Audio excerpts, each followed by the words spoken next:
Olá pessoal, tudo bem? Eu espero que vocês estejam tudo bem. Hoje estou trazendo para vocês uma reflexão sobre motivação no trabalho. Esse era, na verdade, o nosso tema para a segunda passada, mas nós vamos ajustando as atividades de acordo com os mais recentes, né, eventos e também só lembrando aqui para vocês que depois, quando nós retomamos as atividades presenciais, haverá a possibilidade de a gente revisar conteúdo, né? E a atividade que eu vou trazer para vocês hoje, ela não tem caráter avaliativo. É apenas para que nós mantemos o contato, mantemos também o contato com essa disciplina, né? Então, o nosso tema hoje é motivação no trabalho. E a primeira coisa que eu queria trazer para vocês, vamos ver se vai abrir aqui, é o esquilo da Idade do Gelo.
O que motiva, né, esse comportamento do esquilo na era do gelo?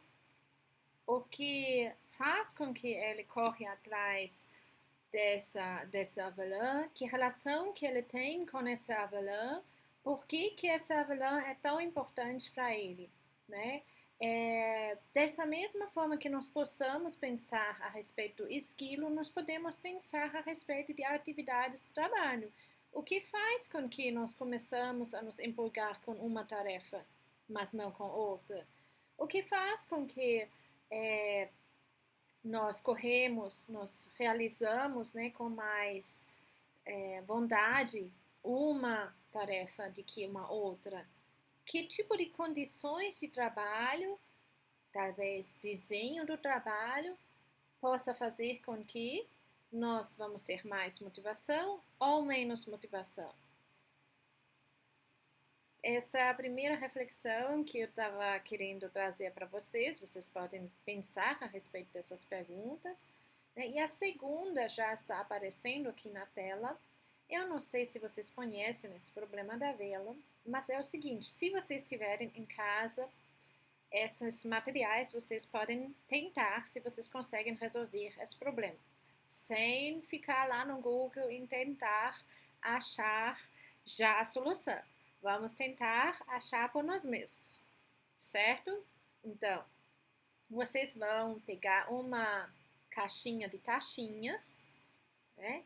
Vocês vão pegar uma vela e alguns fósforos. E aí, a tarefa com esses materiais, conforme eles são dispostos aqui na imagem, a tarefa é a seguinte: faça com que você acende a vela e que ela fica de alguma forma na parede e que ela esteja acesa, ok? Esse é o desafio que vocês podem tentar resolver. Vamos tentar resolver por nós e apresentar aí as soluções. De repente vocês podem postar no fórum aí umas imagens das soluções que vocês encontrarem. Que então é motivação? Olha só, eu trouxe aqui algumas imagens, alguns charts, né, para iniciar essa reflexão. Motivação talvez é autoeficácia, se sentir um super-herói, é você dizer para si mesmo que você pode ou não pode, é um diretor trazer uma viola, né, tocar, e aí quando está sendo perguntado se por que ele trouxe, né, essa viola, ele vai responder: dizem que a música torna os trabalhadores mais produtivos. Vá para seu lugar que eu vou começar a cantar. Né? Será que isso é motivação? Será que dessa forma que eu consigo motivar uma pessoa? O que acontece? O que é motivação? Quando a gente vai voltar para processos psicológicos básicos, nós vamos entender de que a motivação é um processo psicológico básico que é um processo muito importante para compreender o comportamento do ser humano. E ele atua com um conjunto de outros processos mediadores e o ambiente. Porém, nós não podemos afirmar que é um traço de personalidade, do tipo, a pessoa é como identificação motivada ou não motivada, mas é um estado, uma ação, né, que é dirigida a objetivos, que é autorregulado biológica ou cognitivamente, que é persistente no tempo e que é ativada por um conjunto de necessidades, de emoções, de valores, de metas e expectativas. Ora, motivação, né? Motive, ação. Uma ação em direção a algum motivo, em algum relacionado a alguma meta, alguma expectativa. E dessa forma, autorregulada, através das nossas cognições, através do nosso físico, pode ser mais ou menos persistente no tempo e ela é mediada de um conjunto de processos que atuam no ambiente sobre nós. Se vocês lembram daquele esquilo, qual que é o motivo dele? Ou por que, né, essa ação toda atrás do avelã? Qual a relação que ele tem com essa avelã? Qual talvez o afeto que ele tem com essa avelã? E aplicado às nossas vidas, que afeto nós temos em relação a determinadas tarefas que nós devemos fazer e quanto que nós nos empenhamos para alcançar essas tarefas, quanto que nós somos persistentes para alcançar essas tarefas. Quando nós pensamos em motivação, houve vários ênfases de estudo na motivação, as quais eu vou passar rapidinho com vocês. Veja bem, eu posso pensar em motivação no sentido de ativar uma conduta. Então, eu posso me perguntar o que é que vai ativar o comportamento, o que vai fazer com que a pessoa é motivada ou não.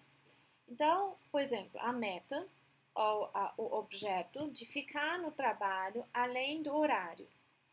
Eu poderia ter, relacionado a isso, uma expectativa de que quando eu fico mais no trabalho, eu recebo mais, ou eu tenho uma avaliação positiva. Quando eu penso ou tenho uma expectativa de avaliação positiva, o fator que vai me levar à ativação desse comportamento vai ser extrínseco, ele vem do ambiente externo. Agora, se eu fico no trabalho além do horário, porque eu gosto de ficar, porque isso é uma característica minha de que eu fico, porque talvez eu tenha uma relação afetuosa com o meu trabalho, esse é um fator intrínseco, ele vem do meu interno e afeta a minha relação com o meu trabalho, com a minha tarefa. O segundo foco é a direção da conduta. Novamente, a mesma ideia, eu fico no trabalho além do horário. Isso pode ser uma escolha consciente, né? No sentido de que eu quero uma promoção, então eu vou ficar para alcançar essa meta. Ou eu posso ficar no trabalho além do horário, mas eu nem tenho, meio inconsciente, não tenho um alvo. Se tornou algo automático porque eu comecei a repetir isso. Porque em algum momento eu fiquei até as 7 horas, até as 8 horas e eu continuo fazendo isso, mas sem que isso tenha um alvo específico para o qual eu estou direcionando o meu comportamento. A terceira ênfase, a intensidade da conduta. Eu fico no trabalho além do horário, visando a promoção, e aí tem duas possibilidades. Ou eu faço isso porque eu sou carente, porque eu também quero vivenciar aquilo que o meu gestor está vivenciando, porque eu acho que de alguma forma desejável, porque eu vou receber mais afeto, né? Ou então porque o alvo da promoção, a promoção em si é atrativa para mim. Então, eu vou procurar esse comportamento porque eu quero ser promovido. E o último foco dentro dos estudos sobre motivação é a persistência. E aí nos visita de novo o nosso esquilo que fica correndo atrás da sua avelã. E isso tem um fator talvez intrínseco, porque ele ama o avelã, mas talvez também extrínseco, porque correndo atrás do avelã ele tenha alimento, né? É uma conduta de alguma forma direcionada, né? Se ele cuida bem do avelã, talvez não vai ocorrer, né, esses movimentos de quebra-gelo, né? E intensidade, porque talvez o alvo de ficar com o avelã é importante, é interessante para ele, ou então porque ele tem essa relação de afeto com esse avelã, né? Então, a persistência, ela vai fazer com que nós mantemos os fatores aí da motivação, tanto em relação à pessoa, como também em relação ao ambiente. A partir desses ênfases, se estruturarem várias teorias. E essas várias teorias, eles também podem ser classificados segundo, né, segundo algumas taxonomias, mas nós vamos trabalhar aqui, né, com a separação entre teorias de conteúdo e teorias de processo. Quando nós falamos de teorias de conteúdo, nós estamos focando do motivo ou do conteúdo da motivação. Quando nós estamos falando do processo, nós queremos saber o que está ocorrendo para motivação se desencadear. E a primeira teoria, muito bem conhecida, muito provável que vocês já conheçam, né, é a teoria do Maslow. Essa teoria do Maslow, ela pressupõe que nós temos 5 necessidades básicas. E tem as necessidades inferiores, que são as necessidades fisiológicas e de segurança, e tem as necessidades superiores, que seriam necessidades sociais, de estima e de autorrealização. Essa teoria, mais especificamente, vai nos dizer de que nós não podemos alcançar necessidades superiores sem antes satisfazer as necessidades inferiores. Aí eu coloco como uma pergunta para vocês. O que vocês acham que poderia ser problemático nisso? Será que isso sempre ocorre de forma tão hierárquica? Será que nós, às vezes, não suprimimos uma necessidade para alcançar uma outra? Né? Uma das críticas, né, que eu julgo mais relevante nessa teoria, é de que em determinadas culturas, comunidades, a hierarquia, né, a ordem dessa hierarquia pode se alterar de acordo com as necessidades daquela comunidade, daquela sociedade. Talvez não em todos os países, em todas as culturas, a autorrealização vai ser aquilo que está no topo da pirâmide. Né? A partir dessa teoria, o Alderfer propôs em 1969 a teoria que se chama ERC. ERC de E de existência, R de relacionamento e C de crescimento.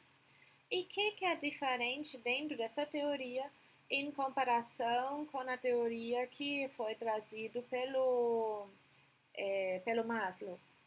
Primeiramente, nós temos, ao invés de necessidades inferiores e superiores, nós temos uma separação, né, de 3 grupos de necessidades: os de existência, que cumprem fisiológicos e segurança, daí vem relacionamento com necessidades sociais e estima, e crescimento com autorrealização. No caso do Maslow, eu tinha falado para vocês que só podia ser motivado para uma necessidade superior se fossem antes cobertas, né, as necessidades inferiores. E a Alderfer vai falar que, na verdade, isso pode ocorrer, assim, a motivação humana pode obedecer um sentido tanto progressivo como regressivo. Né? E também eu posso me orientar em conjunto nas minhas motivações, né, em 2 necessidades. O segundo ponto, eu acho que fica bem claro para nós, não podemos ser simultaneamente motivados por questões existenciais e relacionamento e crescimento, alguma coisa assim. A primeira colocação que o Alderfer nos traz, de que nós temos um sentido progressivo e regressivo, se dá pela quebra, né, pela finalização, pela falta de um cumprimento de uma necessidade. Né? Então, um exemplo, né, seria de que supostamente uma pessoa que já constituiu um lar, né, uma família, ela seria, né, agora motivado pelas necessidades de crescimento. Porém, se essa pessoa passar por um processo de separação, um processo de divórcio, né? Poderia ser de que agora, ao invés dela se de novo motivar pelo afetivo social ou de relacionamento, está muito mais preocupado com necessidades de existência. Então, ela procura segurança ao voltar, por exemplo, na casa, no lar dos seus pais. A partir dessa teoria, surge também a teoria do McClelland, né? Que é uma teoria que vai nos dizer que nós temos basicamente três necessidades e que essas necessidades eles se articulam entre si. De que maneira? Às vezes, uma dessas necessidades vai ser mais dominante. E então, aqueles que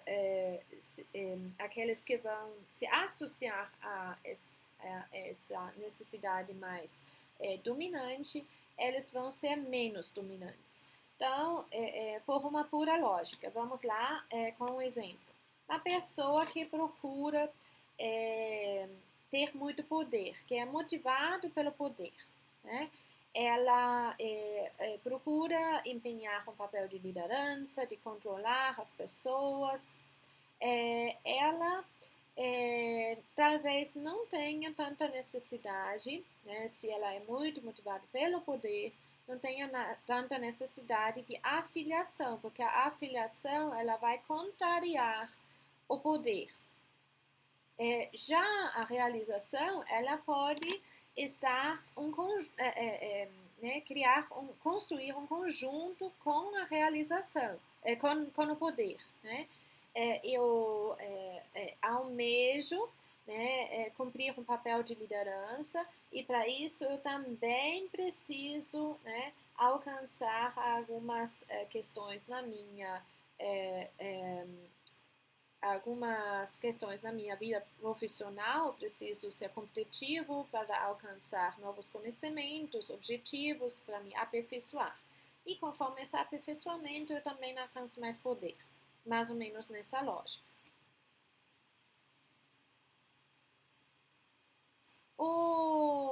A última teoria de conteúdo é a teoria aqui bifatorial do Herzberg e colegas. Essa teoria nos vai dizer que nós temos basicamente dois fatores que vão nos motivar, que existem de forma independente. Ele vai nos trazer os fatores higiênicos e os fatores de motivação. Os fatores higiênicos são extrínsecos e nós vamos conseguir avaliá-los em uma escala, uma escala em um nível de insatisfação a não insatisfação. E aí nós vamos perceber que isso é muito relacionado àquilo que ocorre externamente dentro da organização. Então, política da organização, salário, supervisão, condições de trabalho, relacionamento com colegas. Eu não consigo diretamente influenciar isso, porém são fatores que vão influenciar a minha relação com o meu local de trabalho ou com o trabalho que eu vou cumprir. O segundo conjunto de fatores, que são os fatores de motivação, estão numa escala de não satisfação a satisfação e são considerados intrínsecos.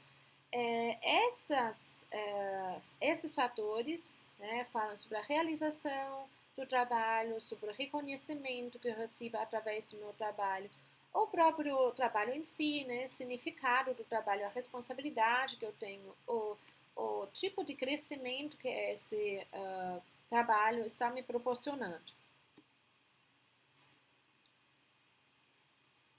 o que nós podemos identificar como críticas dentro das teorias de necessidades ou teoria de conteúdo. Quando nós identificamos o conteúdo, né, quer dizer, né, o que motiva são fatores que são muitas vezes internas e distantes de ação ou comportamento de tal maneira de que eu não consigo diretamente influenciá-los. Porque eles, quando eu identifico esses fatores de conteúdo, eu estou tentando identificar carências ou necessidades ou desejos dessas pessoas. Porém, eu não sei em que nível ou que eu tenho que alterar no local de trabalho para que se desencadeie um processo motivacional positivo, né? Porque eles, na verdade, não vão trabalhar ou vão refletir a respeito dos passos que eu preciso seguir para alcançar motivação. Então, eles são mais difíceis de serem alterados através de intervenções externas na estruturação do trabalho, por exemplo. Fora de uma crítica a respeito do modelo do Maslow, que eu já tinha falado, que é a questão aí da variação cultural, né? Então, surgem a partir dessas teorias de conteúdo e as críticas feitas a elas, as teorias de processo. E aí eu convido vocês a mais uma vez assistir um vídeo. Essa vez é um vídeo de um professor e também uma pessoa que trabalha na Caixa, e ela vai falar sobre uma forma de motivar diferente.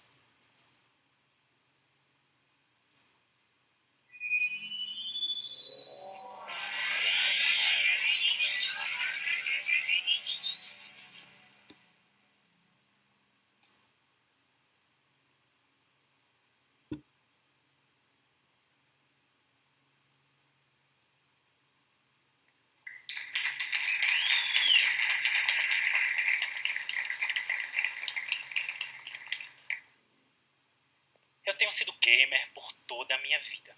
Sempre gostei bastante de jogos, desde pequeno. Tanto que dediquei minhas pesquisas de doutorado e mestrado aos jogos e estou desenvolvendo uma startup também que tem os jogos como plano de fundo. Isso aí sou eu, com meus 13 anos, obviamente já muito preocupado com esse futuro, eu não iria trabalhar com isso. Eu não sabia ainda, mas já estava desenvolvendo minha pesquisa aí. Além de mim, eu posso garantir que vocês também devem gostar de jogos. Não somente vocês, provavelmente seus pais, seus avós, seus tios, suas tias, seus amigos também devem gostar de jogos. Explico. Você pode estar achando agora que eu estou falando alguma coisa meio absurda porque vocês nunca chegaram perto de um videogame na vida. Que quando eu estou falando de jogo, eu não estou necessariamente me especificando somente os jogos digitais. Existem diversas gamas de jogos e provavelmente vocês devem gostar de algum tipo, seja esporte, seja jogo de tabuleiro, de carta, dominó, etc. É provável que vocês gostem de algum tipo de jogo. Talvez até inclusive mais do que eu mesmo. Todos esses tipos de jogos têm pelo menos 4 elementos básicos em comuns. Todo jogo tem regras, tem objetivo primeiro. Todo jogo tem regras. Todo jogo te dá feedback constante. O que é isso? O jogo te dá sinais a todo momento em como você está indo. Você não precisa esperar chegar até o final de uma partida para saber se você está indo bem ou mal. A todo momento você tem feedback do jogo para dizer se você está indo bem ou se você está indo mal. E participação voluntária. Todo jogo também requer que os seus participantes saibam quais são as regras e escolham de livre e espontânea vontade segui-las sem quebrá-las. Imagina um jogo de futebol, onde uma das regras básicas é você não tocar na bola com as mãos. Você só pode tocar na bola com os pés. De repente, o cara inventa de começar a pegar na bola com a mão. Não tem mais jogo ali. O jogo parou. Então, é necessário que os participantes escolham seguir as regras para poder acontecer um jogo. Por que então que eu estou focando em jogo digital ao invés de estar focando em esporte, por exemplo? Já que falei que jogo é jogo e todos eles têm diversos elementos em comum. É que essa indústria se tornou um monstro. Trago um exemplo para vocês. A Caixa é o segundo maior banco do país em ativos. Em 2016, no primeiro semestre, a gente lucrou 2,4 bilhões de reais. Existe um jogo chamado GTA, que foi lançado em 2013, mais ou menos, a última versão dele, que lucrou 4,3 bilhões de reais em 3 dias. Só um jogo, mais do que o segundo maior banco do país em ativos. Isso faz com que a indústria de jogos seja a segunda maior mídia de toda a indústria de entretenimento. Se você trabalha com isso hoje em dia, praticamente você tem uma licença para imprimir dinheiro. Então por que tanta gente gosta de jogo assim? Existe uma teoria chamada Flow, que foi criada por um pesquisador húngaro chamado Mihaly Csikszentmihalyi, que conseguiu identificar um estado mental de engajamento total, de foco total em algumas pessoas, quando essas pessoas estavam desenvolvendo determinadas atividades. Porém, não é qualquer atividade. A atividade precisa fazer sentido para aquela pessoa. O objetivo precisa fazer sentido para ela. E esse desafio que ela enfrenta ao desenvolver esse trabalho precisa ser desafiante para ela. Não pode ser muito fácil e também não pode ser muito difícil. É uma linha muito tênue de se obter. E no trabalho da gente, no dia a dia da gente, a gente não tem isso. O trabalho da gente não é pensado, não é planejado para que a gente desenvolva flow. Então, somente algumas pessoas, quando desenvolvem algumas atividades que façam com que elas usem a habilidade delas ao máximo, é que conseguem desenvolver isso. Tanto que alguns jovens estão tendo problemas para se inserir no mercado de trabalho hoje em dia. Tem jovem que está com dificuldade para se inserir no mercado de trabalho porque aquele trabalho não faz sentido para ele. Trago um dado da Forbes para vocês. A Forbes fez uma pesquisa e descobriu que entre os jovens a média de troca de emprego anual é 3 vezes. Então os jovens têm trocado de emprego pelo menos 3 vezes por ano, é muita coisa. É eles tentando se achar algum emprego que faça sentido para eles. É muita coisa isso. E é um dado importante, principalmente porque em 2020 essa mesma pesquisa disse que esses jovens vão fazer 40% do mercado do trabalho. 40% do mercado de trabalho vai ser formado por essas pessoas. Então quem é que nos dá flow com facilidade? São os game designers. Os game designers são mestres nisso. A gente pode dizer que o jogo é uma ferramenta para que a gente obtenha flow com facilidade. Então os jogos são pensados para isso. Trago o exemplo do Pokémon GO e digo que é brilhante em termos de gamificação de saúde, gamificação de exercício físico. Por quê? O objetivo do Pokémon GO é fazer com que a pessoa caça monstrinhos virtuais. Porém, para caçar esses monstrinhos virtuais, as pessoas precisam andar, precisam socializar com outras pessoas, precisam conhecer lugares que elas normalmente não conheceriam. É gente que não necessariamente tem interesse nenhum em andar, mas está fazendo isso para poder caçar monstrinhos virtuais. Isso é gamificação de saúde, de exercício físico. A gente pode dizer, então, que gamificação é uma ferramenta que traz mecanismos e técnicas de design de jogos para engajar a pessoa a atingir seus objetivos.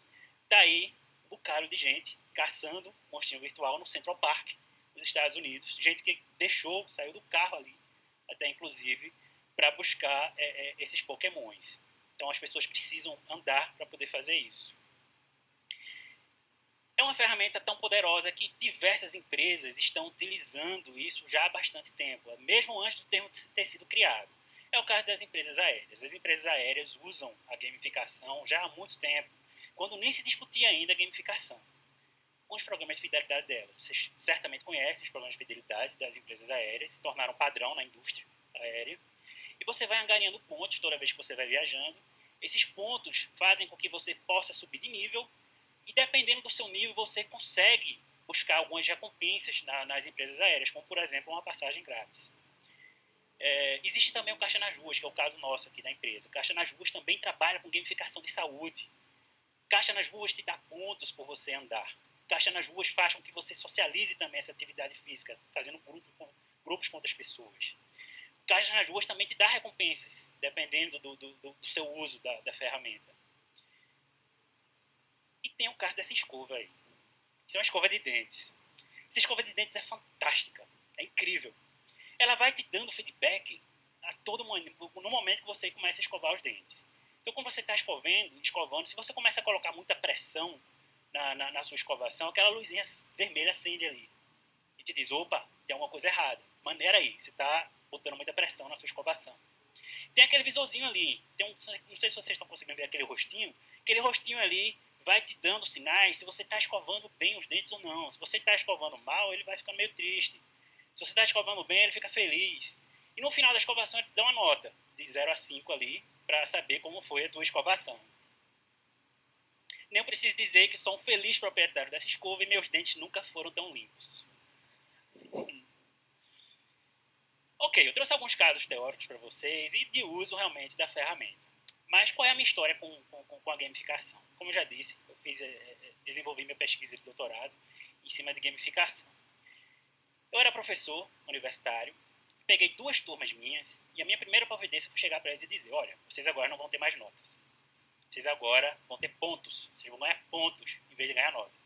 E disse para eles que o equivalente à nota 10 seria 2.000 pontos e a nota mínima para passar, ou a pontuação mínima para passar era 1.500 pontos. E criei diversas atividades para os alunos, todas elas voluntárias.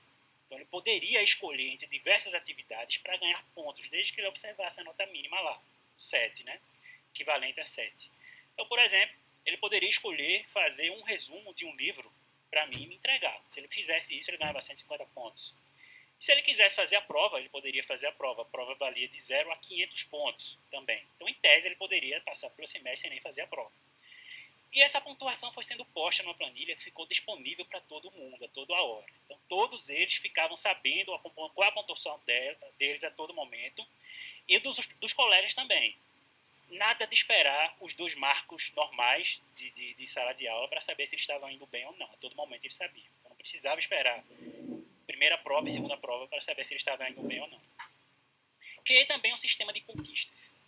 Essas conquistas davam status especiais para os alunos a partir do momento que eles desenvolviam aquelas atividades anteriores. Então, por exemplo, se eles me entregassem 2 resumos de livro, ele ganhava a conquista, desbloqueava a conquista de traça de livro. Então, ele tinha esse status disponível lá para ele. E o mais legal, se eles fizessem 2.350 pontos, não sei se vocês lembram, mas a nota equivalente a 10 era 2.000. Então, se eles fizessem 2.350 pontos, 350 a mais do que o que seria o equivalente a nota 10, ele ganhava o status de mestre do universo.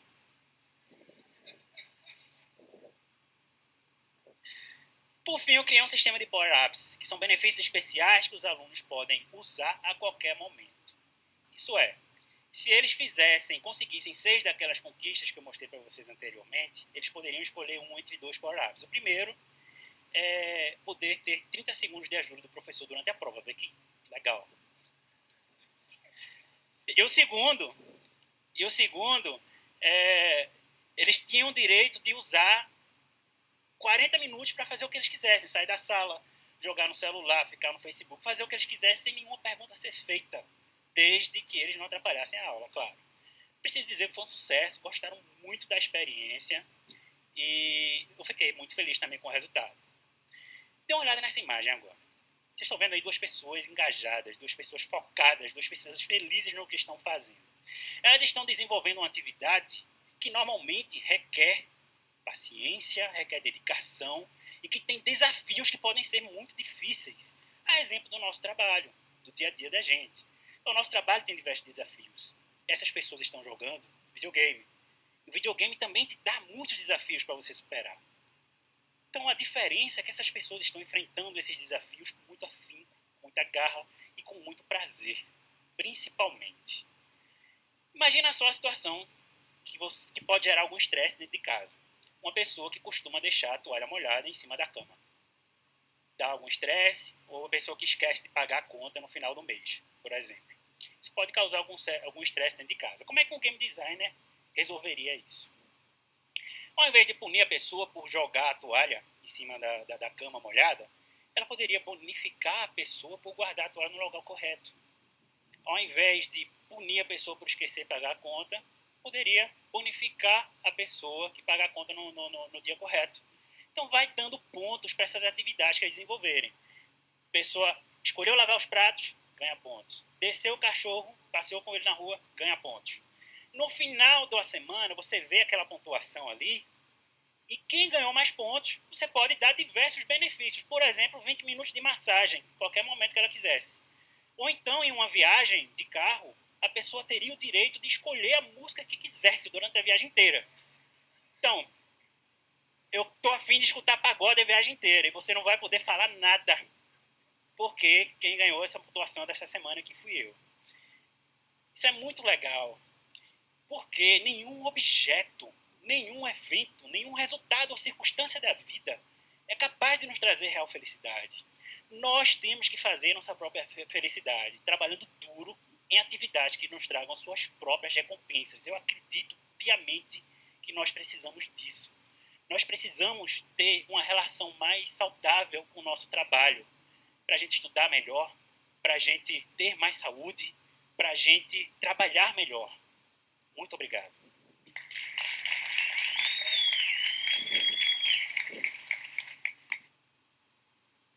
E aí, o que vocês acharam? Então, essa proposta, né, que esse professor e também profissional da Caixa nos está trazendo, ela é baseado nessa teoria aqui de um tcheco, né, de um húngaro, sobre o fluxo da motivação.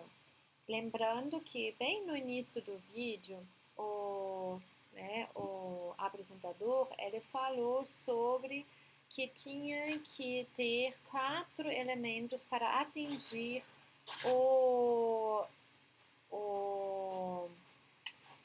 fluxo de motivação. Primeiro, precisava ter metas claras e atingíveis e ter feedback contínuo para aquela pessoa, além de permitir que a pessoa tenha controle sobre o processo. Então, veja, o objetivo é que você alcança, né, uma nota no final do semestre que te aprova naquela disciplina. Você consegue fazer isso através dos feedbacks contínuos das tarefas que você está fazendo. E você tem controle sobre isso porque você pode escolher qual atividade você vai fazer e qual que você não vai fazer. Além disso, eu vou tentar minimizar os fatores que distraem a pessoa da atividade que ela está fazendo. E eu vou identificar também situações que vão ser capazes para que a pessoa entre nesse estado de fluxo. Então, talvez a leitura de um livro a motiva muito mais do que fazer uma prova. Talvez trabalhar um projeto de iniciação científica motiva uma pessoa muito mais do que fazer resumos semanais ou alguma coisa assim, né? Se a gente pensar essa teoria do fluxo aplicado à nossa vida, né, a nossa vida profissional e também a prática diária que nós temos, aonde que nós conseguimos encontrar a aplicação dessa teoria em termos de gamificação? Eu vou depois colocar aí uma atividade no fórum com várias questões para vocês refletirem e eu vou utilizar essas reflexões que vocês mesmos refletirem para criar um jogo para vocês mesmos experimentarem essa questão da gamificação. Além dessa teoria do fluxo de motivação, nós temos também uma teoria que é muito citada na pesquisa sobre motivação no trabalho, que é a teoria da expectância do Vroom. Essa teoria, ela vai dizer que, na verdade, a motivação é uma força emocional e consciente, porque a escolha que eu faço, a força da escolha, ela vai se compor através da expectativa que eu tenho, a expectância que eu tenho e a instrumentalidade que esse comportamento tem para alcançar essa expectativa. né?